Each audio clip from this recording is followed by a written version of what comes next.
So what's up, everybody? I'm finally going to address the issue which has been brought to my attention. Namely, that I hold the camera too close to my face. And of course, I'm so absolutely gorgeous and utterly intense that it makes people uncomfortable. Good. There. That's for you.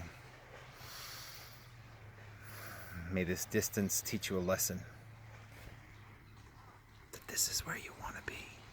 Ha ha! Check it out. This is my Friday night. I'm attached to a tree. That is the western point of Melita Island on Flathead Lake. I don't know why I'm trying to spin myself around. Okay. It's probably because I want to stay in the shot, but you can come with me. I'm up above. I'm about 40 feet off the water. This thing better not break because they might not find me till tomorrow. Down there, scraggled there with the broken fin, flopping on the beach, crawling back to my camp while the jaguars chase me. That's the cool thing about being on an island. There's no bears out here. There's no bears out here. There's no mountain lions. There's a bird. There's an osprey that lives up there somewhere. And it's basically heaven on earth for this bird because there's this huge tree. And I'm going to show you with my hand. There's this huge nest on the top of this tree. And the osprey goes, what does it say? Help, help, help, help, help, help, help, help, help, help, help, help. When, a big man comes around. Help, help, help, help, help. I deduced that it probably has babies up there, or it's just protecting its... Forgive me. I just saw myself in my glasses reflection. I think that's kind of cool. Anyway, an osprey is a fisher hawk, and it lives here. And then it goes... and it fishes in the ocean. I sailed all the way out there today. You can end the osprey story right there. Anyway, it's 2 minutes and 48 seconds long.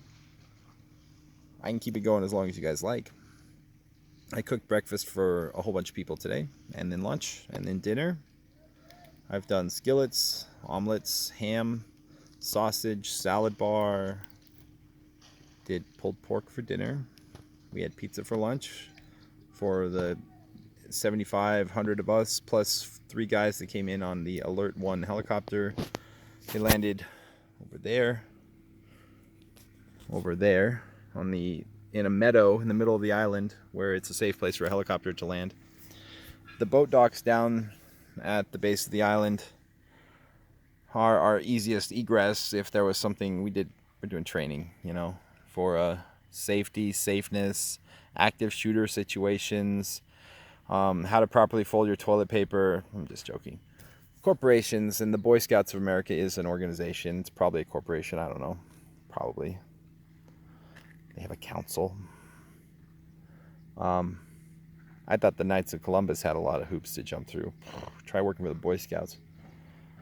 Anyway, rules are rules. And if somebody was hurt, seriously, and needed a life flight, the helicopter can get here, which is pretty cool.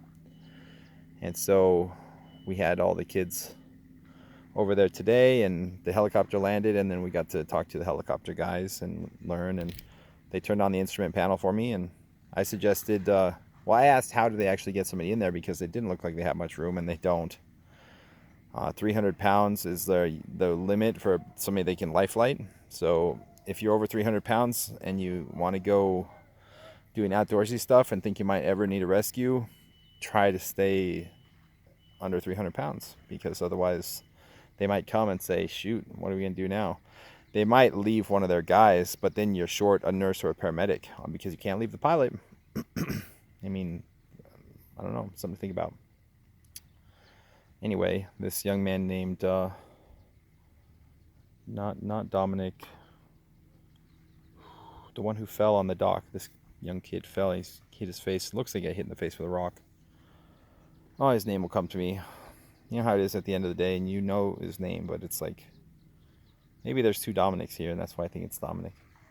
Anyway, he got to be our tackling dummy and fall down in the middle of the meadow, and then they did his neck, airway, make sure he's, CPR stuff, first aid.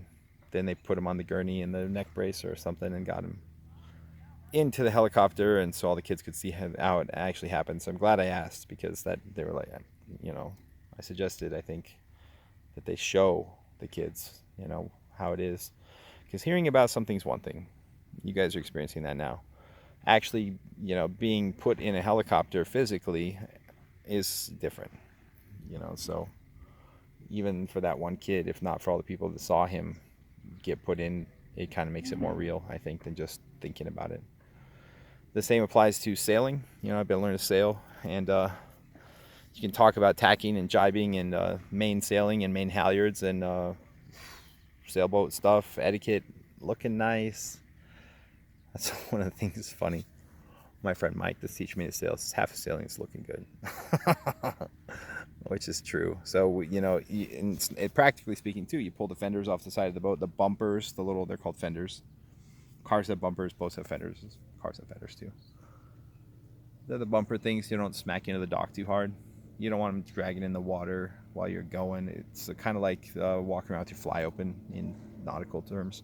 Sailor crowds are like, oh, that guy's either drunk or not experienced. It's kind of what they would probably think, or just forgetful. But you want a streamlined ship. You don't want any more drag in the water than you absolutely need. And it's already got a draw of like 5 feet. That means how deep the boat rides in the water. It's about 5 feet from the surface of the water. On something like an aircraft carrier, we're talking, it's like up, I don't know, 60 feet in the water, at least, probably, maybe more. They have to have very, very deep docks just to launch those ships. So anyway, stuff to think about as the sun's going down on Friday, the day after the 4th of July, 2019. Hope you guys have a great day. Hope none of your dogs ran away from hearing the fireworks yesterday, or cats or anything. My mom had a dog when I was a little boy named Lucky, and we didn't know where it went till finally the smell came up from under the floorboards. I know it's sad into what a great story, but hard for my mom. My dad had to crawl under the house and drag the dog out and stuff. That was really my first ever experience with life and death. As a little boy, was like, our dog died. That was the first one. Pets die. That's the 30s, almost 7-year-old. It's happened many times now. It'll happen again. Mr. Speckles will die someday, which wrecks me. I'm shattered just thinking about it, because he's so good and smart, and they don't ever know, I don't think. Animals have a sense, I think, that something's wrong, but they don't know. I don't think there's no way to tell them that they're going to sleep and not waking up.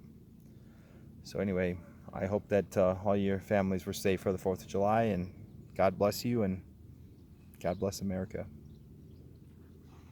Have a nice day.